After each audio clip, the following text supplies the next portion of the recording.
ಇವತ್ತಿನ ಈ ವಿಡಿಯೋದಲ್ಲಿ KCET 2026 ವಿದ್ಯಾರ್ಥಿಗಳಿಗೆ ಒಂದಿಷ್ಟು ಇಂಪಾರ್ಟೆಂಟ್ ಅಪ್ಡೇಟ್ಸ್ ಅನ್ನ ಕೊಡುತ್ತೀನಿ.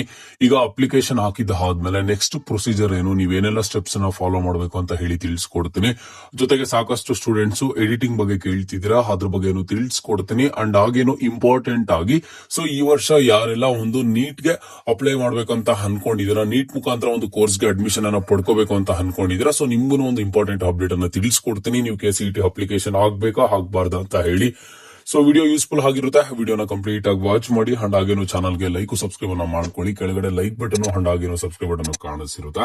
ಮೊದಲಿಗೆ ನೋಡಿ, KCET ವಿದ್ಯಾರ್ಥಿಗಳು ಈಗಾಗಲೇ KCET 2026 ಅಪ್ಲಿಕೇಶನ್ ಆದ್ರೆ ಫಿಲ್ ಮಾಡಿದಾರೆ, ಫೀಸ್ ಪೇಮೆಂಟ್ ಅನ್ನು ಸಹ ಮಾಡಿದ್ದಾರೆ, ಎಲ್ಲ ಅವ್ರದ್ದು 100% ಕಂಪ್ಲೀಟ್ ಆದ್ರೆ ಮಾಡ್ಕೊಂಡಿದ್ದಾರೆ.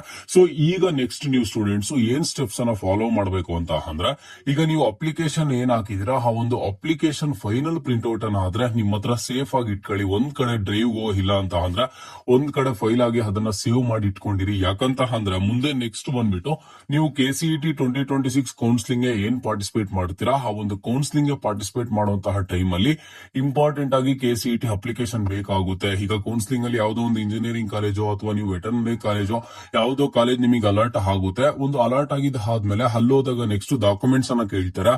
ಆ ಡಾಕ್ಯುಮೆಂಟ್ಸ್ ಕೊಡೋ ಟೈಮ್ ಅಲ್ಲಿ KCET 2026 ಅಪ್ಲಿಕೇಶನ್ ಅನ್ನು ಸಹ ಕೊಡಬೇಕಾಗುತ್ತೆ.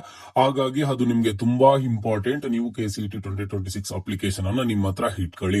ಅಂಡ್ ಹಾಗೇನು ಸಹ ಒಂದು ಲಾಗಿನ್ ಡೀಟೇಲ್ಸ್ ಏನ್ ಬರುತ್ತೆ, ನಿಮ್ಮ ಒಂದು ಲಾಗಿನ್ ಬಂದ್ಬಿಟ್ಟು ಯೂಸರ್ ID ಆಗಿರ್ಬೋದು, ಪಾಸ್ವರ್ಡ್ ಆಗಿರ್ಬೋದು, ಇಲ್ಲ ಅಂತಂದ್ರೆ ನೀವು ಕೊಟ್ಟಿರುವಂತಹ ರಿಜಿಸ್ಟರ್ಡ್ ಮೊಬೈಲ್ ನಂಬರ್ ಆಗಿರ್ಬೋದು, ಇಲ್ಲ ಅಂತ ಅಂದ್ರೆ ಒಂದು Gmail ID ಆಗಿರ್ಬೋದು, ಎಲ್ಲಾನು ಸಹ ನಿಮ್ಮ ಹತ್ರ ಸೇಫ್ ಆಗಿ ಇಟ್ಕೊಳ್ಳಿ. ಯಾಕಂತ ಅಂದ್ರೆ ಈಗ ಪ್ರೊಸೀಜರ್ ಅನ್ನ ಹೇಳ್ತಾ ಹೋಗ್ತೀನಿ.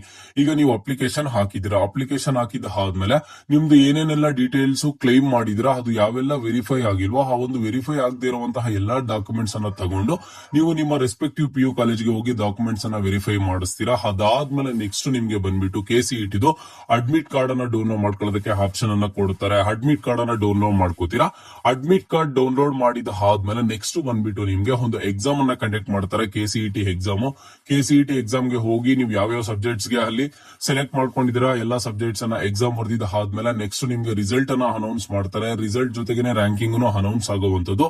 ಅದಾದ್ಮೇಲೆ ನೆಕ್ಸ್ಟ್ KE ಅವರು ನಡೆಸುವಂತ ಕೌನ್ಸಿಲಿಂಗ್ ಆದ್ರೆ ಸ್ಟಾರ್ಟ್ ಆಗುತ್ತೆ. First round of counselling, second round of counselling, third round of counselling ಅಂತ ಹೇಳ್ಬಿಟ್ಟು.